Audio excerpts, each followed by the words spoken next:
Complete ছাতু শরবত।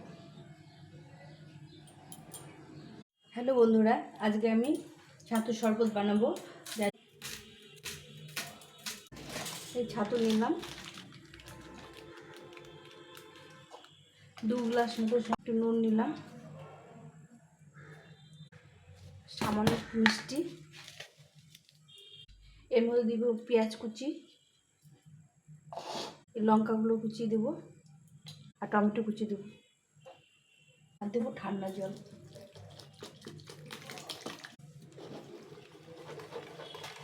দেবো লেবুর রস। ছাতু শরবত হয়ে গেছে। এর মধ্যে একটু পেঁয়াজ কুচি দিয়ে দেবো। ছাতু শরবত তৈরি হয়ে গেছে। এটা খেতে খুব সুন্দর লাগে সকালে। তোমাদের কেমন লাগলো অবশ্যই কমেন্ট করে জানিও।